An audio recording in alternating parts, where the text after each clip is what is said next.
ជំរាបសួរលោកគ្រូខ្ញុំឈ្មោះយិនសុផានិតក្រុម AU5 ហើយវីដេអូនេះដែរខ្ញុំធ្វើពីការប្រើ redirection ហើយអញ្ចឹងជាដំបូងយើងត្រូវធ្វើការ list all ពី etc ចូលលើកាន់ folder AU file អញ្ចឹងដំបូងយើងត្រូវប្រើ command sudo ហើយ sudo ហើយ ls/etc ហើយជាមួយនឹងសញ្ញាធំជាងដែលវាតំណាងឲ្យredirection របស់យើងហើយបន្ទាប់មក au5.txt ដែលយើងនឹងបង្កើតវាហើយបន្ទាប់មកយើងចុច enter ខ្ញុំធ្វើការបញ្ចូល password របស់ខ្ញុំហើយឥឡូវយើងធ្វើការ cat ដើម្បីទៅមើល folder ដែលយើងបានបង្កើតមិញហ្នឹង cat ហើយឈ្មោះ folder របស់យើង au5.txt ហើយខ្ញុំធ្វើការenter មកហើយអញ្ចឹងទាំងអស់ហ្នឹងគឺជា result របស់យើងដែលយើងបានធ្វើការបញ្ចូលវាមុនហ្នឹងហើយបន្តមកទៀតយើងធ្វើការ add វាចំនួន2ដងនៃ file នៃព័ត៌មានរបស់យើងដែលមាននៅក្នុង file មុនហ្នឹងអញ្ចឹងកន្លែងហ្នឹងដែរយើង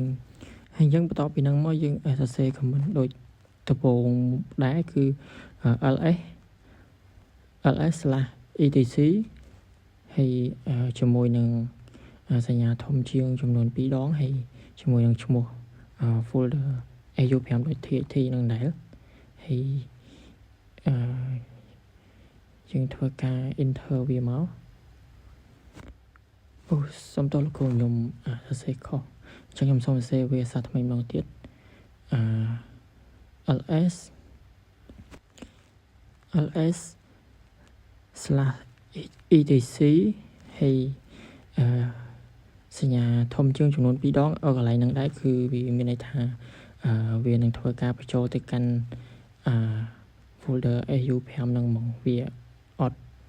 rail ទៅណាទេហើយអញ្ចឹងកន្លែងហ្នឹងដែរយើងត្រូវធ្វើវាឲ្យវាគុណនឹង2អញ្ចឹងខ្ញុំត្រូវធ្វើការសរសេរវា2ដងអញ្ចឹងខ្ញុំសរសេរវាឡើងវិញម្ដងទៀតហើយបន្ទាប់មកគឺយើងចុច enter ទៅអញ្ចឹងយើងនឹងធ្វើការទៅបើកមើល file របស់យើងមិញ cat au5.txt អូខេអញ្ចឹងនេះគឺជា result របស់យើងគឺព័ត៌មានទាំងអស់ហ្នឹងគឺវាមានចំនួនច្រើនជាងមុនអញ្ចឹងវីដេអូរបស់ខ្ញុំមានតែប៉ុណ្្នឹងទេលោកគ្រូអរគុណច្រើន